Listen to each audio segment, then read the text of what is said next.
하나님 말씀 빌립보서 4장 8절과 9절 보겠습니다. 빌립보서 4장 8절과 9절 같이 읽겠습니다.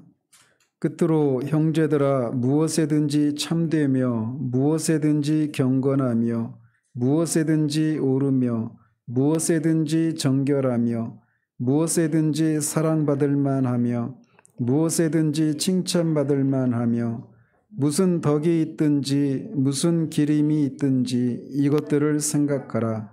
너희는 내게 배우고 받고 듣고 본 바를 행하라.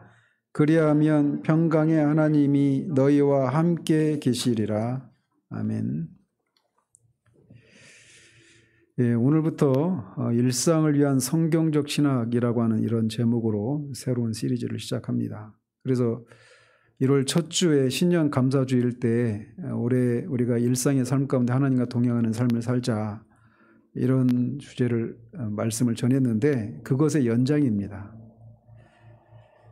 그래서 오늘 우리가 본문, 제가 이걸 다 세세히 강의하려고 하는 건 아닌데, 여기서 말하고 있는 것처럼 사도가 여기서 무엇에든지라고 말할 때, 여기서 말하는 무엇에든지는 우리가 흔히 기도하고 예배를 드리고 전도하고 이런 것과 같은 우리의 신앙과 경건생활과 직접적으로 관련되어 있는 그런 영역에서 뿐만 아니라 말 그대로 무엇에든지입니다. 그렇기 때문에 우리가 먹고 마시는 것으로 대표되는 우리의 일상의 삶의 자리 가운데서도 이런 원리를 따라 살아가라고 말을 하고 있는 거예요. 근데 돌아보시면, 우리가 한 주간의 삶을 돌아보면 우리가 예배를 드리고 또 개인적으로 성경을 읽고 전도하거나 또는 기도하거나 이런 시간들보다 우리가 그런 시간이 아니에요. 우리의 신앙생활과 직접적으로 관련되어 있는 그런 시간보다 훨씬 더 많은 시간에 우리 대부분의 시간과 에너지를 쏟고 살아갑니다. 그런데 우리 삶의 거의 한 90%는 그런 시간들이 아닌가, 이런 생각을 합니다. 그런데도 그 90% 정도에 해당되는 그 시간대의 그 가치를 우리가 하나님 앞에 나와 예배를 드리고 기도하고 또 전도하고 이런 신앙과 직접적으로 관련되어 있는 그것들의 가치만큼 그렇게 동등한 가치로 여겨지지 않고 있는 현실들이 있다라는 거예요. 그래서 이거를 소위 이제 성속 이원론적인 그런 사고다, 이렇게 얘기를 하거든요. 거룩한 것과 속된 것이 따로 있는, 구별되어 있는 이런 삶의 원리들이 우리들 가운데 많이 잠재되어 있어요. 이것에 대해서는 제가 도저히 하나님을 추구함이라고 하는 책 속에서도 이 성속 이원론에 대한 얘기를 그 한 부분에서 다룬 적이 있습니다. 그럼에도 불구하고 여전히 우리의 신앙이 하나님 앞에서 균형 잡혀 있지 않는 그런 삶의 모습들이 너무나 많다라는 거예요. 그래서 제가 이제 이것을 살피려고 하는 겁니다. 그래서 우리가 기독교인으로서 삶을 살아갈 때 우리는 어느 한쪽으로 치우쳐 있는 그런 사람이 아니라 균형 잡힌 그런 그리스도인의 삶을 살아가야 한단 말이죠. 제가 개인적으로 그 책을 통해서 만난 분들 중에 균형 잡힌 그런 그리스도인의 모습에 대해서 가장 잘 요약을 하고 있는 분이 계시다라면 아브라함 카이퍼라고 하는 네덜란드의 신학자입니다. 개혁주의 신학자. 우리 카페에도 올려놓은 그런 글인데, 이 카이퍼는 하나님과의 개인적인 교제를 강조한 실제적인 조직가이자 논리적인 사상가로 이렇게 평가를 합니다. 그래서 카이퍼는 논리주의자이면서 행동주의자이면서 또 영성가라고 그렇게 불리는 사람이었어요. 자, 논리주의자 하면 인간의 그런 지성과 감정과 의지라고 하는 인격의 이 3요소 중에 논리주의자는 어디에 해당되는 것이라고 할 수 있겠습니까? 지성과 연결되어 있는 것이죠. 행동주의자는 의지와 또 영성가는 감정과 연결되어 있는 거예요. 이렇게 카이퍼는 논리주의자이면서 행동주의자고 또 동시에 영성가 이렇게 불리는 사람이었는데 카이퍼는 이것들 중에 어느 한 가지로만 자신이 불리는 것을 원치 않았습니다. 대신에 그는 균형 잡힌 그런 세계관과 균형 잡힌 하나님의 진리 전부를 제시하기 위해서 노력했고 본인 스스로 그런 사람이 되기를 원했죠. 그리고 실제로 그의 삶을 보면 그런 삶을 살았던 사람으로 우리가 볼 수가 있습니다. 그런데 그 중심에는 뭐가 있느냐면 하나님과의 개인적인 교제라고 하는 것이 중심에 자리하고 있는 거예요. 그러면서 이 지성과 감정과 이 의지라고 하는 이 모든 영역에 다 균형을 갖춘 그런 사람으로 우리가 자라가는 것이 이 하나님 우리를 구원하신 궁극적인 목적이다. 이렇게 얘기를 하는 것이죠. 그래서 그런 그의 생각을 가장 잘 표현하고 있는 책이 있다라면 세 마리의 작은 여우들이라고 하는 그런 책에 그의 생각이 잘 실려 있습니다. 세 마리의 작은 여우들이라고 하는 책에서 그 작은 여우들, 이거는 이제 아가서에 보면 이 포도원을 해치는 작은 여우가 등장하거든요. 거기에서 이제 그 따가지고 책 제목을 이렇게 지은 것인데 이 개혁교회의 포도원을 망치고 있는 세 마리의 작은 여우들이 있다라는 겁니다. 그러면서 그 작은 여우들, 세 마리의 작은 여우들이 뭐냐? 실용주의와 감정주의와 지성주의라고 말을 합니다. 실용주의는 어떤 신앙의 형태를 띠고 있느냐면 그래서 그런 신앙의 형태 때문에 개혁교회, 성경적인 그런 교회의 어떤 모습을 망치고 있느냐면 이렇게 얘기를 합니다. 실용주의는 우리 종교에 있는 지성적 요소를 무시하고 신앙 고백의 건전성에 관심을 가지지 아니하고 이단적인 사상에 무관심하고 신비적인 요소들을 인정하지 않으며 오직 기독교 활동들, 즉 자선활동, 선교, 전도, 영적 훈련, 모든 종류의 교제와 연합운동에만 빠져있는 그런 특징을 보인다라고 말합니다. 그러니까 한마디로 말해서 기독교에 대해서 실용주의적인 이 실용주의에 빠져 있으면 기독교를 온통 무엇인가를 하는 것들이라고 생각한다라는 거예요. 기독교 신앙에는 분명히 지성적인 요소가 있잖아요. 우리가 믿는 바가 무엇인가에 대한 것에 해당되는 지성적인 요소가 있는데 그런 것들은 무시한다라는 것이죠. 그리고 이단적인 사상에 대해서도 무관심하고 더 나아가서 신비적인 요소들도 인정하지 않아요. 이런 신앙의 형태들은. 자, 이런 모습이 여러분이 거쳐온 그런 교회들이나 여러분들이 가지고 있는 그런 신앙에 대한 여러분들 나름의 그런 생각들이 있지 않겠습니까? 그래서 오전에도 말씀드린 것과 연결이 되어 있는데 온통 한 사람이 믿음이 견고한가 영적으로 성숙한가라고 하는 그런 것을 생각할 때 그 기준이 지극히 어떤 활동 중심으로 판단하려고 하는 이런 생각들도 실용주의적인 마인드를 가지고 있는 것의 연장이다. 이렇게 말할 수 있단 말이죠. 그런데 이것이 바로 개혁주의 교회를 망치는 작은 여우들 중에 하나다라는 거예요. 실용주의적인 이런 마인드가 말이죠. 그리고 또 다른 이 교회를 망치는 또 다른 작은 여우에 비유될 수 있는 또 다른 것은 뭐냐? 감정주의입니다. 이것은 두 가지 경로를 통해서 나타나는데 한편으로는 더 깊은 감정적인 신비주의적인 방식을 추구하는 모습으로 나타납니다. 그러니까 한마디로 쉽게 말해서 그냥 신비주의적인 것들을 추구하는 모습으로 나타나는 거예요. 다른 한편으로는 우리의 감정과 느낌을 피상적인 방식으로 추구하는 것입니다. 그래서 이런 감정주의에 빠져 있는 사람들은 어떤 신앙의 특징을 보이느냐면 실용주의자들보다도 어떤 지성적인 것들을 더 강조하지 않아요. 오히려 그들보다 덜 강조합니다. 그러니까 신비주의적인 그런 신앙 형태들은 자신들이 어떤 신비로운 영적 체험을 통해서 경험한 것들이 성경에 근거한 것인지 맞는지 아닌지 이런 것들은 중요하지 않아요. 그저 그런 체험을 통해서 내 영혼이 충만하고 어떤 그 충만함을 통해서 뭔가 활력을 가져다 주는 것이면 그게 다 옳은 것이다라고 이런 생각들을 가지고 있는 것이죠. 그러니까 많은 경우에 이 감정주의에 빠진 사람들은 어디로 빠지게 되겠습니까?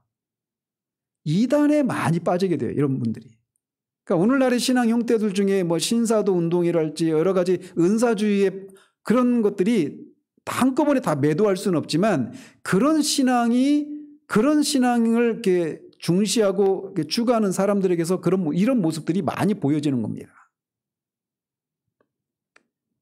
그래서 이 사람들은 신앙 고백과 진리에 대한 탐구에 대해서는 실용주의자들보다도 관심이 없습니다. 그들은 그들 영혼을 신비주의적인 경험 가운데서 잃어버리게 하고 그들의 감정과 상상력을 자극해 주기만 한다라면 설교자가 본문과 상관없이 설교를 해도 무관해요. 본문과 맞지 않는 그런 얘기를 함에도 불구하고 그런 설교들 속에서 자신의 어떤 감동을 받고 어떤 본문과 전혀 상관없는 그런 얘기를 해도 그런 자신의 감정이 충만함을 느끼고 어떤 감동을 느낀다라면 그것을 오케이라는 것이죠. 이런 것들이 어떤 감정주의에 빠져 있는 사람들의 신앙 형태라고 그는 지적하고 그것이 개혁교회를 망치는 작은 여우 중에 하나다. 이렇게 진단을 합니다. 또 다른 작은 여우에 해당되는 건 뭐냐면 지성주의예요. 이 지성주의는 그리스도인들의 활동에 대해서 아무런 관심도 없고 이해도 없습니다. 이것을 추구하는 사람들은 오만하게 모든 종류의 감정주의적인 요소들을 경멸합니다. 뒤에서도 말씀드리겠지만 우리가 하나님을 예배하고 또 개인적으로 그 경건 생활을 이어갈 때 분명히 거기에는 그 하나님을 섬긴다, 보이지 않는 영이신 하나님을 섬긴다라고 하는 그 자체가 이미 신비적인 요소가 따라오기 마련이잖아요. 그러니까 성경적인 신비주의라고 하는 것이 반드시 있단 말이에요. 그런데 이런 것을 무시합니다. 지성주의는. 그래서 신비주의 자체를 이해하지 못해요.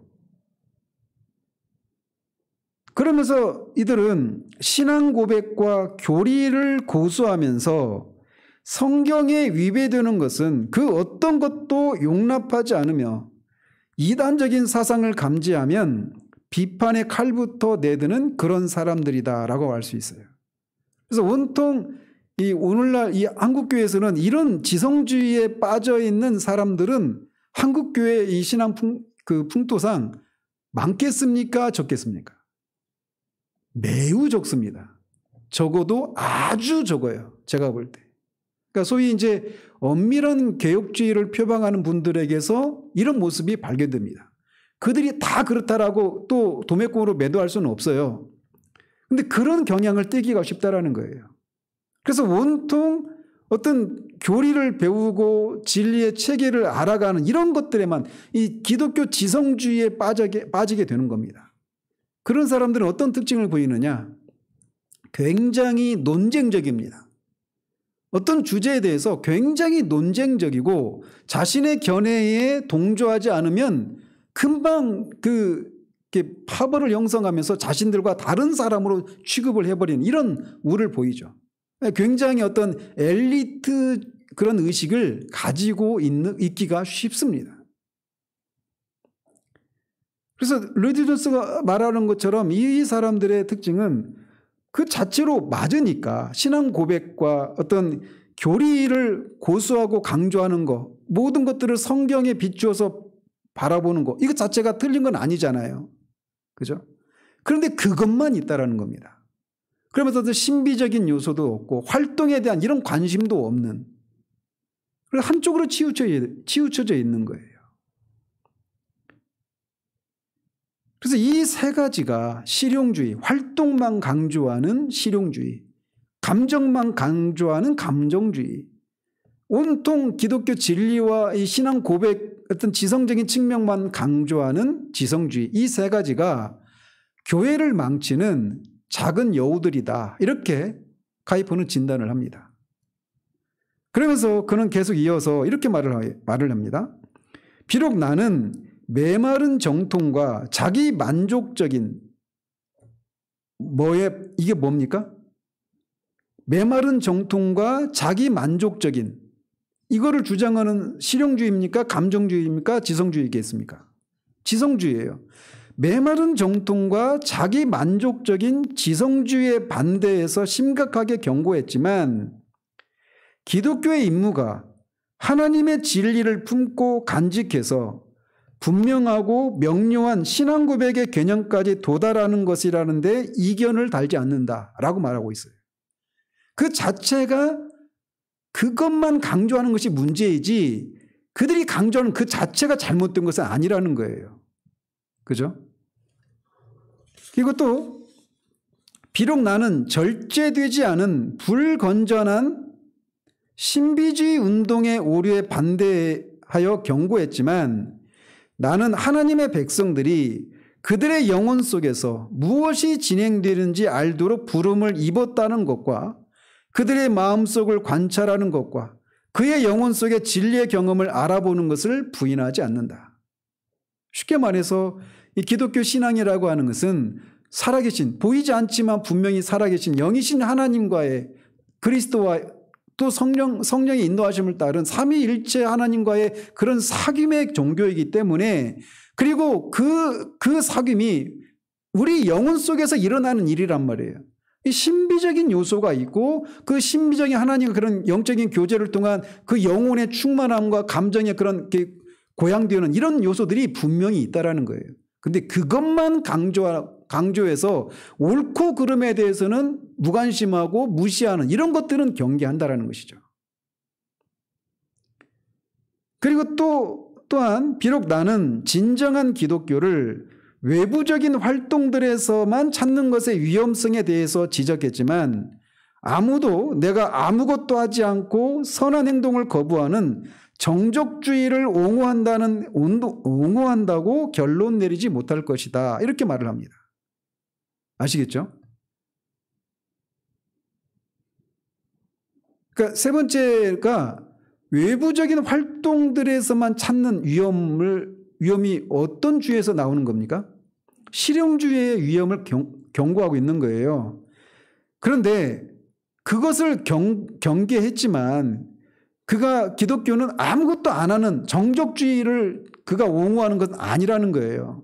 분명히 참된 기독교에는 활동적인 요소들이 반드시 있다라는 것이죠. 근데 어느 하나만 강조하거나 또는 둘만을 강조하는 것, 이런 것들이 문제라는 것이죠.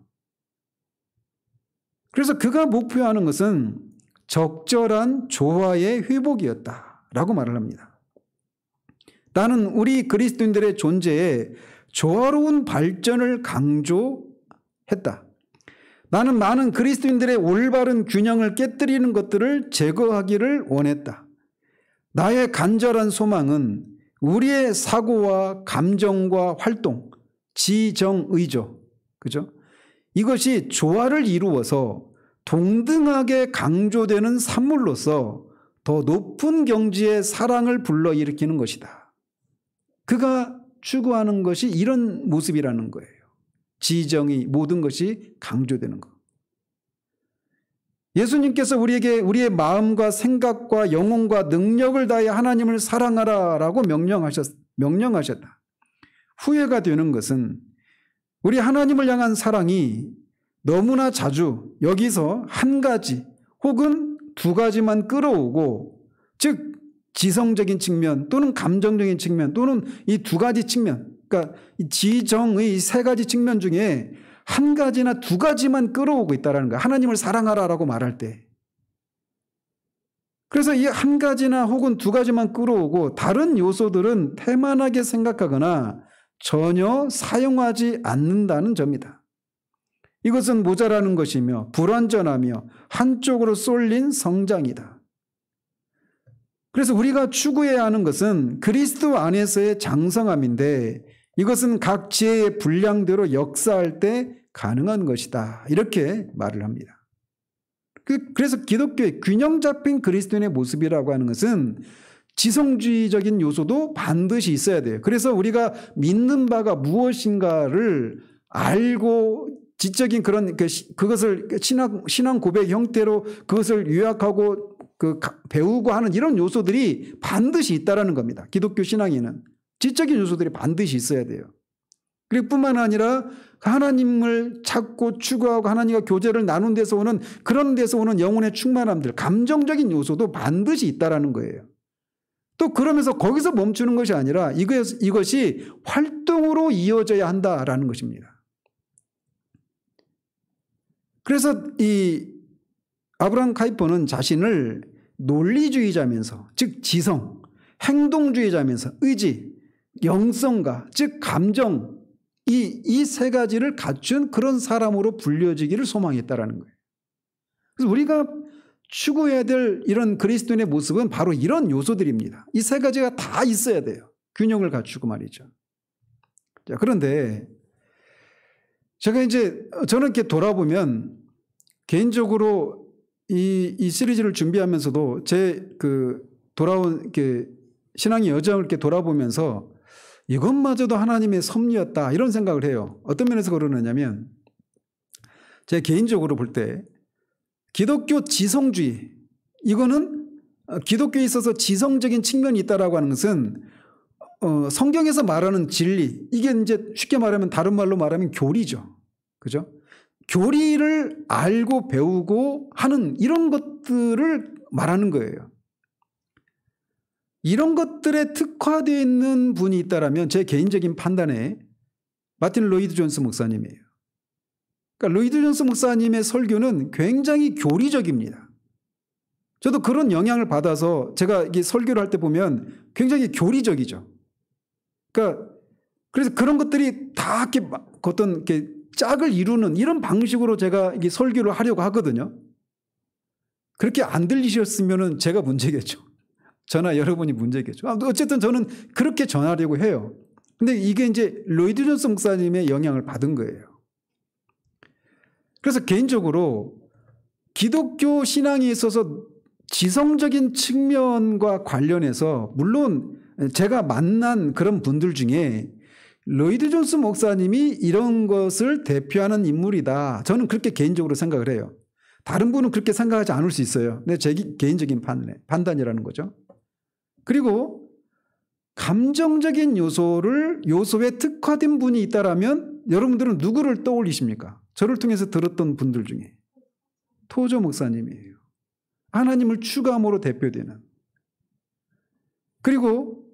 그래서 제가 지금까지는 우리 교회에서 이 로이드 존스 목사님 그리고 토저 목사님과 관련된 책이나 이런 설교들 그리고 그런 분들의 영향을 받아서 말씀을 통해서 말씀에서 성경에서 말하고 있는 것들을 교리적으로 설교하고 이런 일들을 해왔고 또 동시에 이 교리라고 하는 것은 결국 그 교리 자체가 목적이 아니라 그 교리가 가리키고 있는 그 하나님을 우리가 찾고 추구하고 하나님과 교제를 나누는 하나님을 추구하는 이런 것들이라고 하는 것을 말씀을 전하는 과정 속에 이런 것들을 녹여서 그렇게 말씀을 전해왔다라고 생각을 해요. 근데 지금까지는 한 요소, 이제 이 활동과 관련된 이런 것과 관련해서 제가 가장 특화된 분이 계시다라면 제가 개인적으로 만난 분들 중에 어떤 분이겠습니까? 셰퍼입니다. 프란시스 셰퍼. 이 프란시스 셰퍼 목사님을 이제 우리 교회에 드디어 이제 소개할 때가 되었다. 이런 생각을 하는 거예요. 그래서 제가 추구하는 교회, 그러니까 제가 지난주에 우리 교회가 지향하는 바가 무엇인지 말씀드렸잖아요. 하나님의 마음에 시원함을 드리는 교회. 그래서 그것을 위해서는 하지 말아야 될 것을 안 해야 돼요. 그리고 해야 될 것을 해야 되는 거예요. 기억나시죠? 그래서 그런 교회를 표방하는데 그런 것들을 표방할 때 이제 실제적인 설교를 통해서 말할 때는 로이드 존스와 토저와 프란시스 셰퍼, 이 세 분을 종합한 방식의 교회, 가르침, 그리고 그런 것들이 전해지는 교회, 그리고 그런 것들로 무장된 성도들을 길러내는 것. 이게 제가 지향할 바다라는 생각을 오래전부터 해왔었습니다. 근데 이제 프란시스 셰퍼가 굉장히 어려워요. 근데 제가 돌아보면 이것 아까 제가 하나님의 섭리라고 그랬잖아요. 로이드 존스를 제가 95년에 처음 만났습니다. 그리고 나서 96년에 토제를 만났어요. 책을 통해서. 그리고 99년에 셰퍼를 만났습니다. 이게 돌아보니까 제가 막 짜 맞추는 것일 수도 있는데 돌아보니까 이게 하나님의 섭리다 이런 생각을 해요. 자, 그러면서 말씀드리고 어쨌든 저는 이 세 분을 종합하는 그런 말씀, 그런 교회를 지향하는 바예요. 자, 그런데 그래서 이제 그렇다고 해서 이 세 분이 막 로이드 존스는 지성주의만 강조하고 토저는 감정주의만 강조하고 셰퍼는 이 활동주의만 실용주의만 강조하고 이런 건 아니에요. 그런 것에 특화되어 있다 이렇게 말씀을 드릴 수 있다는 것이죠. 물론 이 부분에서도 개인적인 그런 판단의 차이가 있을 수 있어요. 근데 제가 볼 때는 그렇다라는 겁니다. 근데 어쨌든 이제부터 이제 이 셰퍼를 우리 교회에도 이제 소개할 때가 되었다 이런 생각을 하는데, 그래서 이제 이 활동과 관련해서 이제 어떻게 살아야 되는가라고 하는 이런 부분들을 이제 나누려고 하는 거예요. 그런데 오늘 본문에서 말하고 있는 것처럼 무엇에든지 참되고 무엇에든지 경건하고 무엇에든지 거룩하고 이런 식으로 거기서 말하는 무엇에든지 그 어떤 삶을 살아야 되는 것이잖아요. 여기서 활동과 관련된 것이란 말이에요.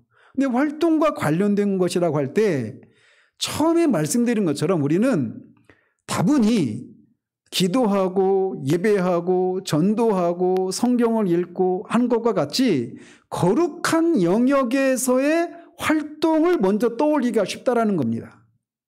그런데 말씀드린 것처럼 우리 삶의 거의 90%는 이 신앙과 직접적으로 관련되어 있다고 생각하는 우리가 흔히 거룩한 영역이라고 불리는 그런 영역에서 시간을 보내는 시간보다 그렇지 않은 삶의 영역에서 보내는 시간이 훨씬 더 많다라는 거예요.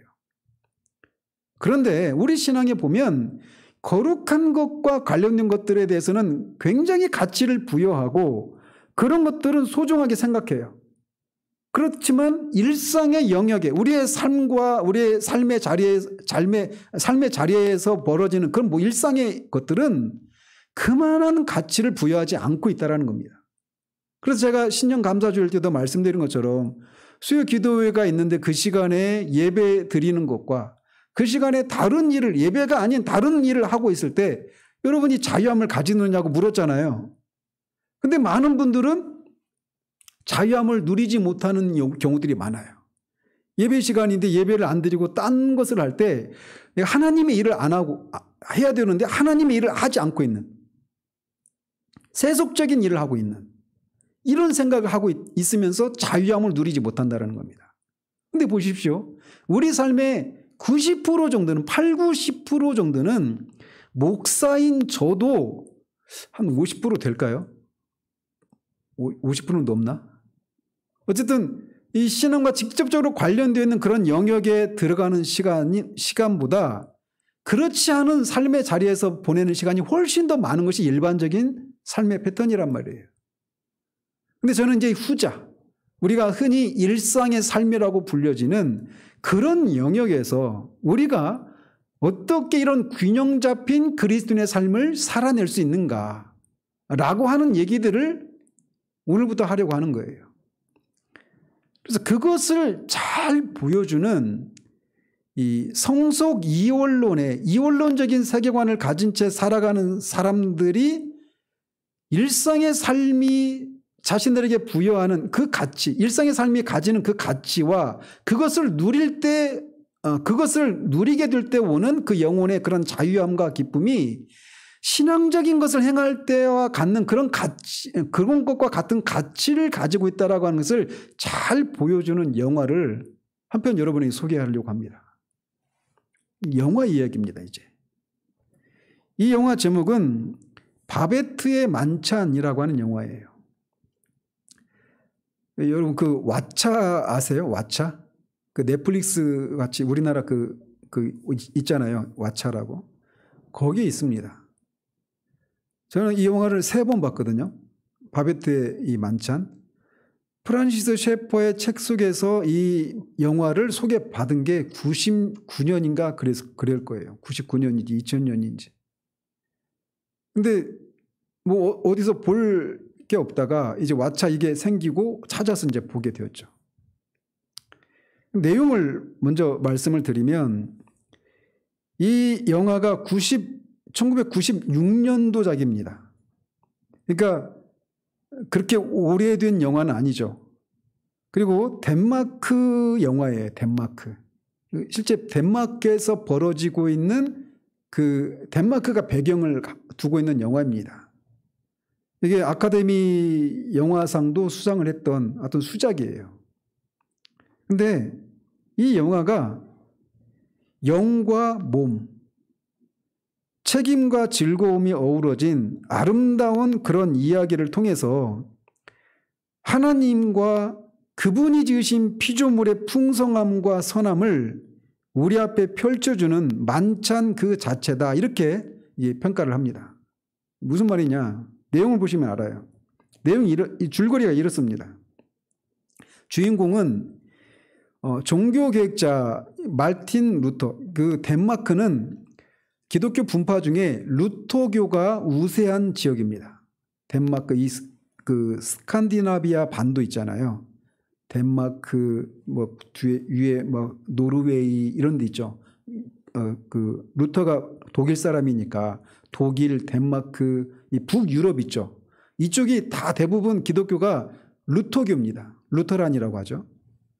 그래서 이 덴마크 여기 있으니까 이 여기 영화 배경도 루터교와 관련된 그런 사람들 안에서 벌어지는 모습이에요. 그래서 종교개혁의 후손인 말틴 루터와 그의 친구인 이 필리프 멜랑흐톤의 이름을 딴 두 자매가 주인공입니다. 그래서 한 자매 이름은 루터의 이름을 딴 마르티나, 또 이제 필리프의 이름을 딴 이 필리파, 이 두 자매가 주인공이에요. 그런데 이 두 사람은 그의 아버지가 루터교 목사거든요. 목사의 딸로 살아가는데 철저한 이원론적인 세계관의 소유자입니다. 그래서 덴마크 유틀란트 바닷가의 작은 마을에서 그 교회 공동체 안에서 벌어지는 모습인데, 이 아버지가 어떤 생각을 가지고 있었냐면, 말씀드린 것처럼 철저한 이원론적인 세계관의 소유자라고 그랬잖아요. 그래서 이 마을이 큰 마을은 아니에요. 굉장히 작은 시골 마을인데, 거기서 아버지가 이제 교회를 루터교 목사로서의 삶을 살아가면서 두 딸을 이제 늦게 결혼해가지고 딸을 둘을 낳았는데, 그 두 딸을 이원론적인 세계관을 가진 채 살아가게 만들어요. 만들었다기보다도 그렇게 살아가고 있습니다. 그러면서 이 마을 사람들이 다 철저한 자기 부인의 삶을 삽니다. 그래서 세상의 쾌락을 불신하고 지나친 기쁨을 두려워합니다. 그래서 그 두 자매가 뭐 어떤 사교계나 이런 데 나오지 않고 오직 그냥 아버지를 도와서 교회를 섬기고 있는 거예요. 그러니까 청년들이 그 자매를 보기 위해서 교회로 오는 거예요. 근데 이제 굉장히 아름다운 자매거든요.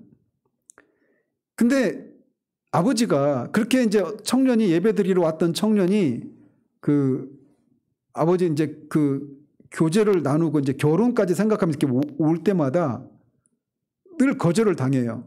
어떤 생각을 가지고 있느냐면 아버지 목사에 있어서 목사의 사역에 있어서 사랑과 결혼은 무가치하고 허무한 것으로 여겼어요. 그러면서 그렇게 딸을 향해서 구애하러 오는 그런 사람들을 향해서 내 딸들은 소명을 위해서 오른손과 왼손의 역할을 하고 있네. 이렇게 하면서 그 구애자들을 다 물리쳐요. 그런데 이 두 자매에게도 각각 사랑하는 사람이 2명 나타납니다. 하나씩. 그래서 마르티나는 이 군인, 이 사람도 이제 주인공입니다. 이 영화에. 로렌스라고 하는 군인인데 이 사람은 그냥 지극히 세속적인 사람이죠. 그러니까 세상적인 명예와 어떤 권력을 이렇게 추구하는 그런 사람이에요. 근데 군에 있다가 우여곡절 끝에 이제 자기 뭐 이모인지 고모인지 숙모인지 아무튼 그 사람이 마침 이 마을에 살아요. 아주 거기로 이제 3개월 동안 왔다가 예배를 드리는 겁니다. 그 교회당에 가서. 근데 첫눈에 반해요. 자매한테. 이 자매도 마음이 있어요. 그런데 말씀드린 것처럼 이 아버지의 생각은 이 사역에 있어서 결혼이라고 하는 것은 허무한 거예요. 무가치한 거예요. 그리고 어떤 그런 결혼을 통해서 어떤 세속적인 기쁨과 즐거움을 갖는 것은 그것을 죄악시하기까지 하는 그런 생각이 있는 거예요. 그래서 서로 마음이 있었지만 결국은 사랑으로 결혼으로 이어지를 못합니다. 그리고 또 다른 자매 필리파가 있는데 이 필리파도 노래를 잘해요. 그 마을에 우연찮게 프랑스 사람인 파텔인가? 제 이름은 지금 생각이 안 나네요. 그 사람이 이렇게 와요. 근데 그 사람 역시도 서로 마음이 있습니다. 이 성악가니까 유명한 성악가거든요. 근데 자매에게 막 노래를 가르쳐 줘요. 근데 결국은 또 이제 사랑으로 이어지질 않죠. 이 자매도 그거를 거부하는 거예요. 두 자매가 다. 그러면서 이 마르티나를 사랑했으나 결국은 결혼으로까지 이어지지 못했던 그 사랑의 아픔을 겪었던 이 로렌스가 그들을 이렇게 표현해요. 국에 소금도 안 치는 종교적 우울증 환자. 이제 어떤 인상인지 아시겠죠? 그래서 굉장히 검소하고 어떤 그 세상적인 그런 즐거움과 이런 것들을 추구하지 않은 채 오직 경건한 그런 모습으로 살아가요. 그래서 그 영화를 보시면 예배 드리는 장면이 굉장히 많이 나옵니다. 처음부터 끝까지 계속 그 장면이 나와요. 그러니까 이제 성속 이원론을 비교하고 있는 거예요. 그리고 결국 그 성악가도 필리파를 사랑했지만 필리파도 나중에는 그걸 거절해요. 스스로 불편한 거예요. 자신의 마음이 자꾸 이 사람한테 뺏기니까 이게 이제 그걸 경계하고 결국은 스스로 결단하고 이제 끝나게 되죠. 그때 헤어질 때 그런 얘기를 합니다. 이 성악가가 천국에서 당신은 영원히 위대한 예술가로 남게 될 거요. 그러니까 이 자매는 교회에서 하나님을 그 노래로 섬기고 이렇게 하는 거예요. 근데 그 성악가는 이제 그 파리나 이런 데로 이 자매를 끌어내서 거기에서 뭐 황제부터 가난한 사람까지 이 자매의 그 노래에 모두 다 매료되어서 그렇게 될 것이다. 유명해질 것이다. 이렇게 하는데 그 소질이 있어요. 자매에게. 그런데 그거는 죄악시 되는 거예요. 그래서 이 헤어지면서 천국에서 당신은 영원히 위대한 예술가로 남게 될 거요. 이렇게 얘기를 하는 거예요. 그러니까 이렇게 말할 때는 어떤 측면을 강조하고 얘기하고 있는 거냐면 교회에서 오페라나 이런 어떤 세상적인 노래가 아니라 교회에서 하나님을 섬기고 찬양하는 이런 일을 하는 것이 천국에서 영원한 예술가로 남게 되는 그런 활동이 될 거라고 그렇게 얘기를 하는 거예요. 그러면서 보면은 막 그 찬양 굉장히 많이 나옵니다. 예루살렘 내 마음의 고향 영원토록 다정한 이름이요. 온통 그런 얘기들이 굉장히 많아요. 천국에 대한 사모함을 가진 채 경건하고 검소하고 금욕적인 그런 삶을 살아가요. 두 자매뿐만 아니라 그 마을 사람 전체가 다. 아버지의 영향으로. 그래서 그렇게 영원한 상급을 갈망하고 말하는 그들의 모습은 언뜻 보기에는 매우 경건해 보입니다. 그런데 사실 그들의 종교는 매일의 삶과 행동을 통해 드러나는 신앙이 아니라 추상적인 원칙과 교리에 불과했다라는 겁니다. 자, 그런데 아버지가 이제 죽습니다. 그리고 두 자매만 남아요, 그 교회에. 그리고 두 자매만 남고 두 자매가 아버지에 이어서 마을 사람들을 교인들이 마을 사람들이고 마을 사람들이 다 교인이에요. 근데 그 교인들을 신앙과 어떤 의무감으로 열심을 내서 섬깁니다. 그렇게 섬기는데 그렇게 살다가 어느 날 이 영화 제목인 바베트라고 하는 여인이 등장을 합니다. 이 두 사람에게 찾아와요. 근데 이 바베트라고 하는 사람은 프랑스 사람이에요. 프랑스 여인인데 이 두 사람을 찾아오는 겁니다. 덴마크에 있는 두 사람을. 연고가 없는데 이 두 사람을 연결시켜준 사람이 누구냐면 이게 35년 전 얘기입니다. 35년 전에 필리파를 사랑했던 그 성악가가 이 바베트라고 하는 사람에게 이 두 사람에게 소개시켜줘서 온 거예요. 이 바베트는 그 1871년에 있었던 이 프랑스의 어떤 그 노동자 혁명 이것을 피해서 도망온 겁니다. 덴마크로. 연고가 없음에도 불구하고. 근데 누군지 밝히지 않아요, 이 바베트가. 근데 이 바베트가 찾아와서 자기가 당신들의 집에서 가정부로 일을 하게 해달라고 이렇게 부탁을 하는 거예요. 근데 두 자매가 처음에는 거절해요. 일정한 수입도 없고 가정부를 둘 만한 그런 형편도 안 되니까. 근데 이제 영화에서는 다루지 않는데 책에서는 그런 내용이 나오는가 봐요. 이 바베트에서 배울 것도 없는 것 같고 또 이 교회 공동체원이 아닌 사람이 오면서 어떤 그 경건한 이런 것들이 무너지지 않을까 이런 두려움도 있었던 모양입니다. 책에서는 그런 것들을 그렸던 모양인데 제가 책은 읽지 않고 영화만 봐서. 그래서 거절했지만 나중에는 허락을 합니다.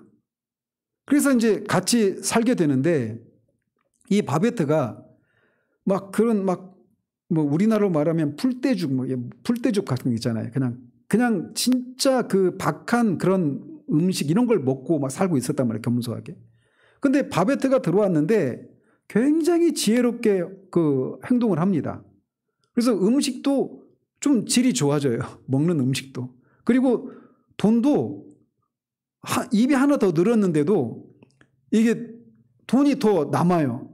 그러니까 굉장히 지혜롭게 살죠. 그러면서 그 바베트라고 하는 여인이 들어오니까 마을에 활기도 돕니다. 어느 정도의 활기도 돌아요. 그런데 그렇게 섬기는데 14년을 섬겼어요. 14년을 섬겼는데 어느 날 14년을 섬기는 동안에 마을 사람들이 계속해서 수시로 나옵니다. 영어 속에. 예배당에 모여가지고 찬송하고 기도하고 막 이런 것들이 수시로 나와요. 그런데 그런 것을 하면서 이 사람들 안에서 교인들 사이에서 그런 막 갈등이 있어요. 불화가 있습니다. 근데 그 내용들 보면 굉장히 막 웃음이 피식피식 나오는 그런 그 웃음 코드가 있어요. 근데 찬양하고 예배하고 그러면서도 어떤 그걸 그냥 의무감에서 하는 겁니다. 기쁨도 없고 그냥 의무감에서 하는 거예요. 그러면서 서로 막 갈등하고 막 그러는 거예요. 근데 그런 것들이 일어날 때 불화가 일어나는데 이 두 자매가 통제가 안 되는 거예요. 그러다가 이제 돌아가신 아버지의 이 탄생 100주년을 기념하는 날에 이제 두 자매가 이 교인들을 초대해가지고 식사를 하려고 계획을 세웁니다. 그런데 이 바베트가 그날에 자기가 식사 대접을 할 수 있게 해달라고 그렇게 얘기를 합니다. 근데 그러면서 자기가 프랑스 요리를 할 수 있도록 해달라고 부탁을 해요. 근데 그렇게 말했을 때 바베트에게 어떤 일이 일어났냐면 프랑스에서 해마다 복권을 샀었는데 복권에 당첨이 된 거예요. 그래서 10,000프랑이 이렇게 당첨이 됐는데 10,000프랑이 지금 가치로 얼마나 되는지는 모르겠어요. 근데 프랑스로 돌아가서 부자로 살 수 있는 정도의 그런 큰 돈이었던 모양이에요. 근데 그 돈이 있으니까 이제 복권이 당첨됐으니까 이제 두 자매뿐만 아니라 마을 사람들이 바베트가 프랑스 사람이니까 프랑스로 돌아가겠거니 이렇게 생각했던 거죠. 그래서 돌아가기 전에 이제 마지막으로 식사 대접하고 그렇게 이제 돌아갈 생각인가 보다 하고 처음에는 거절했다가 이제 자기가 지금까지 한 번도 부탁을 한 적이 없는데 꼭 식사 대접할 수 있도록 해달라고 하니까 이제 수락을 합니다. 그리고 나서 이제 프랑스 요리를 준비하기 위해서 이 바베트가 일주일의 휴가를 받아서 프랑스에 갔다가 재료를 사옵니다. 음식 재료와 그 식기들이죠. 은식기, 촛대 막 이런 우리가 흔히 그 서양식 할 때 막 그 화려한 그릇 있잖아요. 그걸 막 사와요. 얼음도 사오고 이제 1800년대 배경이니까 큰 얼음도 사오고 살아있는 바다 거북이도 사오고 막 그 살아있는 메추라기도 사오고 막 그래요. 근데 그런 것이 막 오니까 이 두 자매가 놀랍니다. 그러면서 너무 사치스럽게 음식을 준비하는 것 같으니까 부담이 되는 거고, 그리고 이 음식들이 뭐 사람들로 하여금 자칫 세상적인 쾌락에 빠지게 만드는 그런 것일 수도 있다. 심지어는 마녀의 음식을 바베트가 먹이려고 한다 이런 생각까지 막 이어집니다. 그러니까 이런 음식에 큰 그런 돈을 투자하는 것들이 원치 않는 거죠. 그래서 막 악몽을 꾸기도 해요. 자매가 막 바베트가 이렇게 마귀로 변해가지고 막 사람들한테 막 마귀의 음식을 먹이는 막 그런 꿈에 시달리기도 하고. 그래가지고 자매가 교인들을 불러서 따로 얘기를 해요. 처음에는 우리가 이 식사 대접을 하려고 할 때 이렇게까지 하리라고는 생각도 못했다. 근데 내가 그런 꿈도 꾸고 그러면서 이 음식에 대해서 우리가 이 음식에 대해서 아무 얘기도 하지 말자. 그 저녁 식사를 하긴 하는데 음식에 대해서는 아무 말도 하지 말자 하면서 막 새 예루살렘 막 그 노래도 부르고 막 영적으로 무장을 합니다. 이 세상적인 기쁨에 빠져서 이 경건한 이런 것들을 잃어버리지 않기 위해서 막 무장을 해, 영적인 무장을.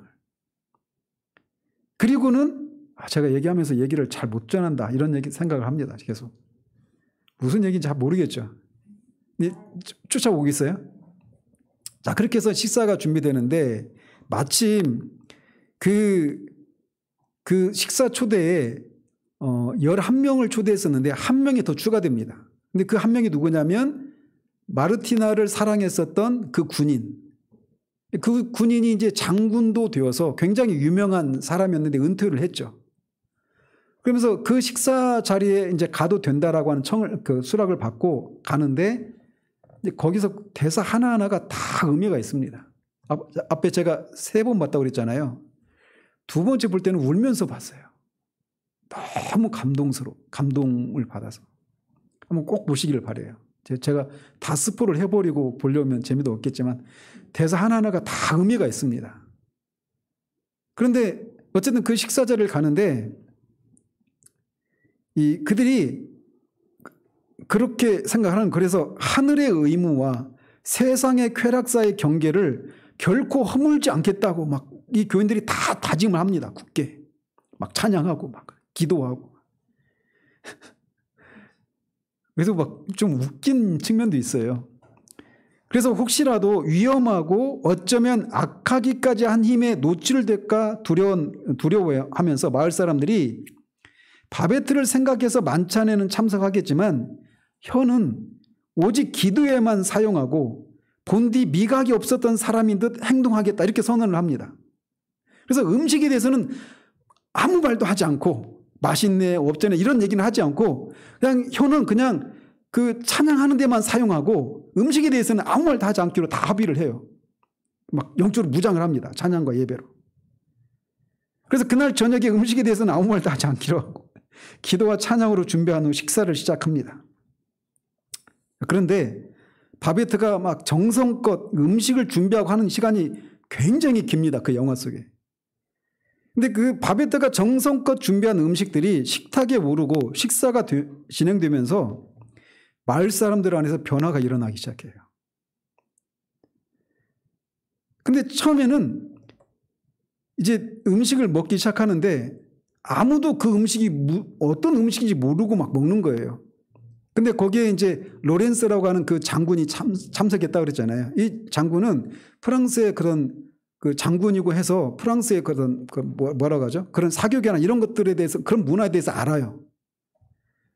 그래서 그가 맨 처음에 거북 수프인데 그 거북 수프인지도 모르고 막 먹는 거예요. 근데 딱 한 입 딱 넣었는데 자기가 먹어본 그 맛인 거예요. 그러니까 뭐 이건 뭐 뛰어난 거북 수프다 하니까 사람들이 이제 그 가치를 알고 눈이 막 커지고 그 사람 따라서 하는 거예요.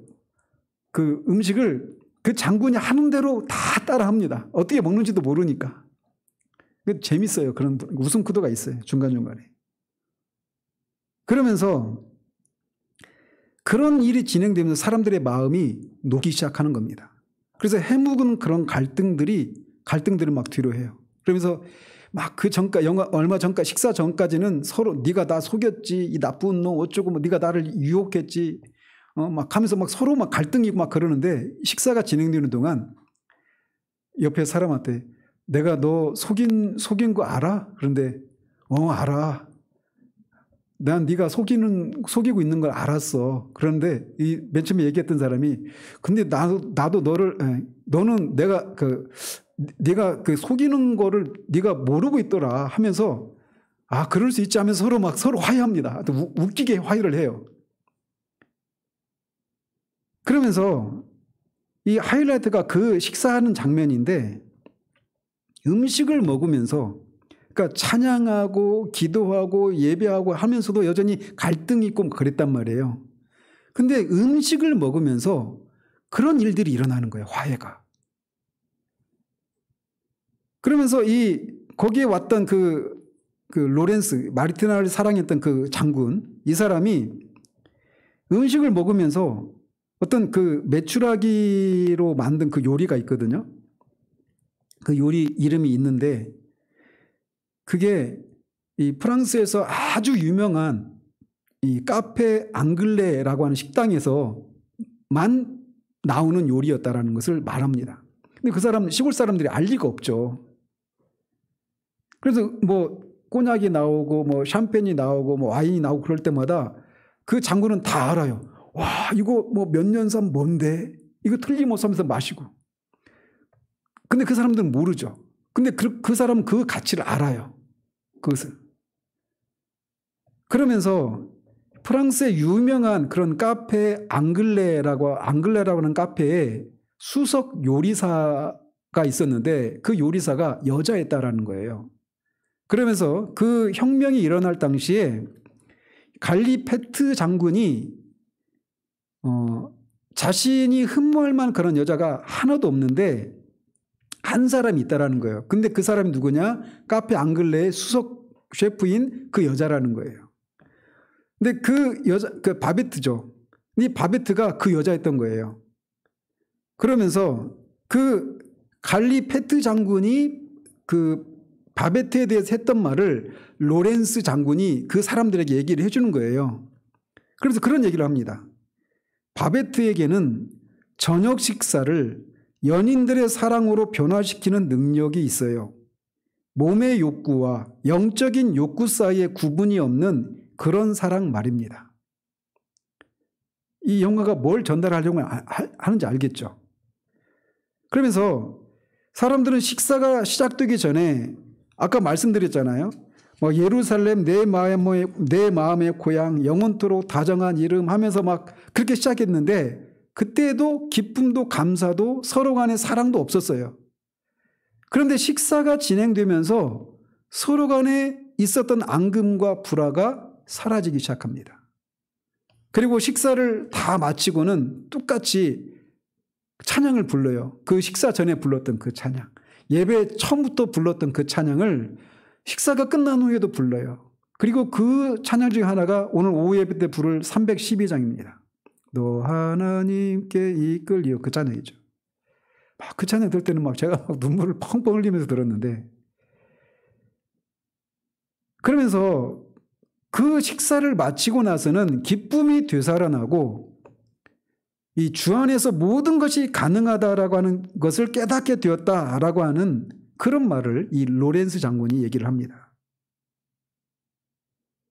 그래서 하나님을 위해서 금욕적인 그런 경건 생활로 일관했던 마르티나도 30여 년 전에 잠시 사랑을 느꼈던 그 로렌스의 고백, 그리고 식사에 참여하기 전에는 이 로렌스 장군이 다 이루었거든요.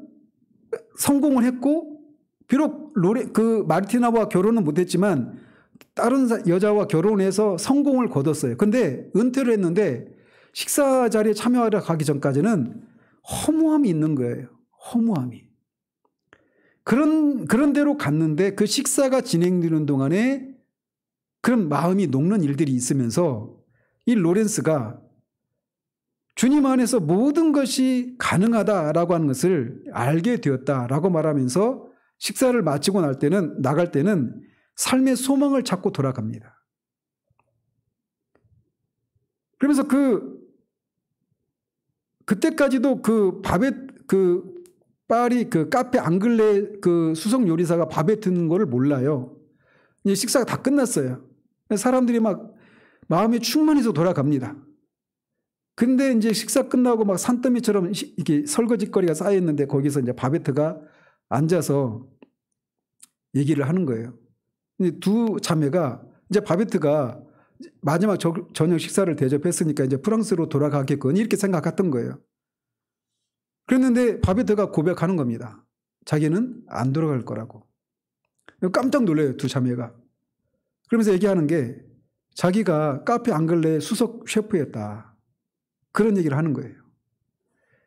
그러면서 자기가 그 복권 당첨금으로 오늘 12명이 먹었던 그 식사를 그 돈을 다 들여서 그 식사를 대접했다라는 거예요. 그래서 카페 앙글레에서의 12명이 먹는 식사비가 10,000프랑이라는 거예요. 그거를 위해서 다 쏟아 부어버린 겁니다. 그러니까 이 필리파는 아까 성악을 했던 자매라고 그랬잖아요. 그 자매에 대해서 앞에서 그 자매한테 그런 얘기를 하니까 이제 그 돈이 다 없어져서 이제 가난하게 되었잖아요. 그런데 바베트가 이렇게 얘기를 합니다. 내게 있는 최상의 것을 가지고 사람들을 섬겼을 때 다들 행복해했어요. 라고 말하면서 그것으로 충분하다라는 겁니다. 그러니까 그것에 대해서 이 필리파가 감동을 받고 이렇게 얘기를 합니다. 바베트, 이건 끝이 아니에요. 낙원에 가면 당신이 하나님이 계획하신 대로 위대한 예술가가 될 겁니다. 천사들이 당신 때문에 얼마나 기뻐할까요? 자, 여기서 낙원에 가면 당신이 하나님이 계획하신 대로 위대한 예술가가 될 겁니다. 이거를 바베트에게 얘기하는 거예요. 이 얘기는 누구한테 한 얘기였죠? 처음에 필리파에게 그 성악가가 했던 말이란 말이에요. 그러니까 천국에서 위대한 예술가가 될 것이다. 근데 그 예술가는, 그 필리파는 어떤 일을 하고 있었어요? 주님의 교회에서 교회를 섬기고 찬양으로 섬기는 그런 일을 했단 말이에요. 그런 일을 하는 필리파가 하늘에서 위대한 예술가가 될 것이다. 이렇게 얘기를 했는데 영화 처음에. 근데 후반에서 이 얘기를 이 필리파가 바베트에게 얘기해 주는 거예요. 바베트는 어떤 사람? 그냥 식사를 대접하는 요리사잖아요. 이 두 비교를 아시겠습니까? 필리파, 하나님의 교회를 섬기고 찬양으로. 그러니까 소위 우리가 말하는 거룩한 영역의 일에 해당되는 것에 봉사하는 사람이에요. 바베트는 일상적인 일에 봉사하는 사람이란 말이에요. 근데 똑같이 다 천국에서 하나님 나라의 위대한 예술가가 될 것이다. 이런 얘기를 하는 거예요. 그 영화 처음과 후반부에 똑같은 대사가 나와요. 근데 그 얘기를 듣는 대상이 우리가 흔히 말하는 거룩한 일을 감당하는 사람에게도 하고 일반적인 일이라고 하는 세속적인 일이라고 생각하는 사람에게도 똑같은 얘기를 하는 거예요. 이 영화에 대해서 사람마다 평가가 다양한 방식으로 평가를 합니다. 바베트의 그런 그 사람을 아끼지 않고 다 나누어주는 것을 통해서 많은 사람들의 행복을 누리게 만드는 그 나눔의 미학, 한 끼 식사가 가져다주는 그런 인간의 그런 앙금들을 해결해주고 그런 사랑을 불러 화목을 불러 일으켜주는 그런 음식이 주는 음식을 나눈 데서 오는 그런 기쁨, 이런 것을 강조하는, 그렇게 평가하는 사람도 있고, 제가 블로그를 보니까 다양한 평가들이 있어요.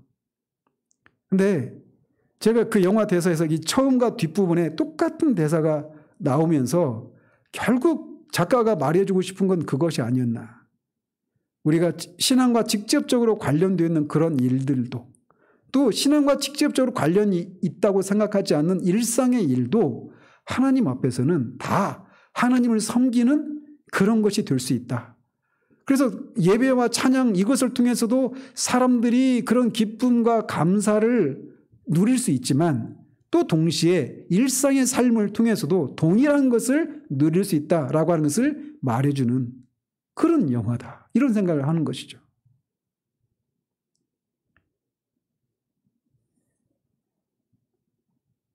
몸의 욕구와 영적인 욕구 사이의 구분이 없어진 데서 오는 자유함과 기쁨을 이 마을 사람들이 회복을 하면서 영화가 끝나요.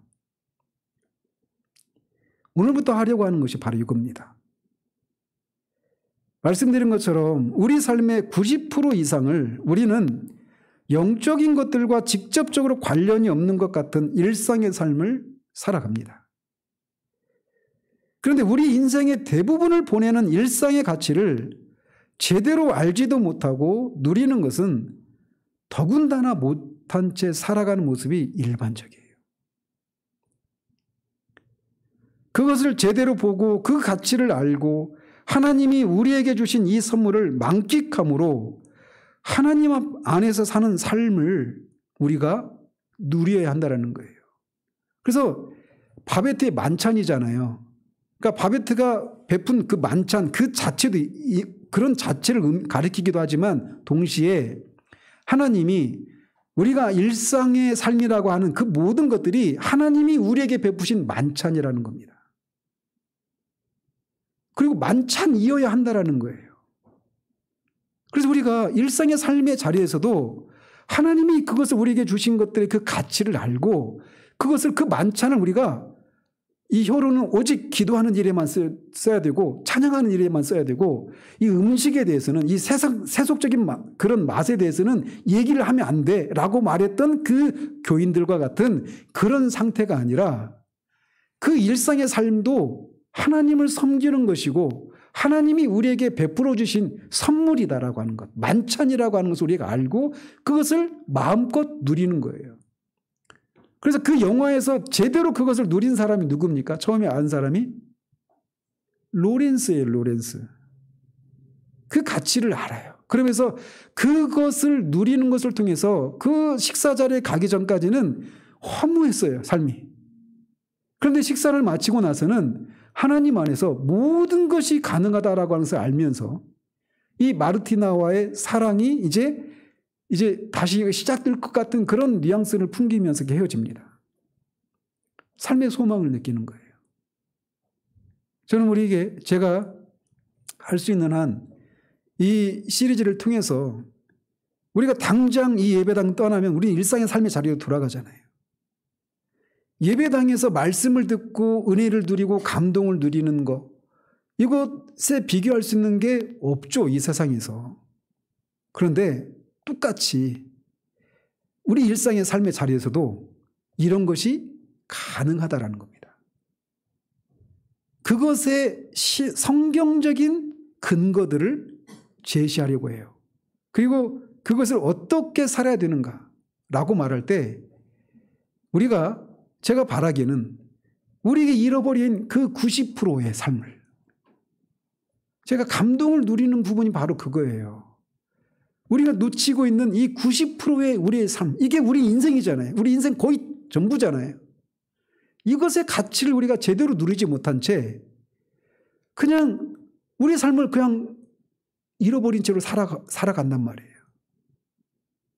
어쩌면 지금까지 우리는 그런 삶을 살아왔을지도 몰라요. 그런데 이 말씀을 통해서 하나님이 우리에게 베풀어 주신 이 삶이 만찬과도 같은 것이라고 하는 것을 우리가 알고 그것을 진짜 누린 것을 통해 똑같이 영의 욕구와 마음의 욕구가 구분이 되지 않는, 그래서 그 일상의 삶 가운데서도 우리가 신앙과 직접적으로 관련되는 것을 행하는 데서 오는 그런 기쁨과 그 하나님의 임재와 하나님의 기뻐하심을 우리가 일상의 삶의 자리 가운데서 누리면서 우리 삶을 풍요롭게 살아가는 그런 일들이 있기를 바라요. 우리에게 그래서 우리의 신앙의 지평이 확 열릴 수 있기를 바랍니다. 제가 셰퍼를 99년도에 만나고 내가 하나님을 제대로 알기나 했나? 이런 생각을 했습니다. 처음에. 우리가 새로운 그 사상을 우리가 접할 때 항상 이런 과정이 거치거든요. 과정을. 내가 지금까지 뭘 알기나 했나? 내가 지금까지 뭘 누리기나 했나? 이런 생각들 말이죠. 그러면서 우리가 신앙의 지평이 확 열리게 되거든요. 제가 로이드 존스를 만날 때, 토저를 만날 때, 99년도쯤에 이 셰퍼를 만날 때 그랬습니다. 2003년도에 그 김홍준 박사님의 그 개혁주의 신학을 만나면서도 또 한 번 제 신앙의 지평이 확 열리는 그런 경험을 했었고요. 근데 우리가 어쨌든 이 시리즈를 통해서 정말 우리 대부분의 시간을 보내는 그 삶의 자리 가운데서 하나님이 우리가 신앙과 직접적으로 관련된 것을 통해서 우리에게 주시고자 하시는 그 복을 그 삶의 자리에 관해서 누림으로 우리 삶이 더 풍요로워질 수 있기를, 하나님이 결코 우리 인색한 분이 아니시고 우리에게 베푸신 그 만찬이 얼마나 가치가 있는 것들인가 하는 것을 힘써 누려가는 일들이 우리 모두에게 있기를 바랍니다. 기도하겠습니다. 하나님 아버지, 오늘부터 일상의 삶이 어떤 의미가 있는지에 대해서 우리가 살펴가려고 합니다. 우리의 어두운 지성을 비추시고 성령께서 깨달음을 주셔서 하나님이 우리에게 베푸신 그 일상이라고 하는 것이 얼마나 큰 만찬과도 같은 것인가를 알고 그 만찬석 앞에서 그 맛을 알지 못한 채 그저 한쪽에 치우친 생각과 가치관으로만 똘똘 뭉친 채 그것들을 통해 우리가 누리기를 원하시는 그 하나님의 선하심을 맛보지 못한 채 살아가는, 그래서 우리 인생의 대부분의 시간에 그 가치를 알지 못한 채 허비하는 그런 우리들 되지 않도록 하나님 도우시기를 원합니다. 우리에게 깨달음의 빛을 더해 주시옵소서. 예수 그리스도 이름으로 기도합니다. 아멘.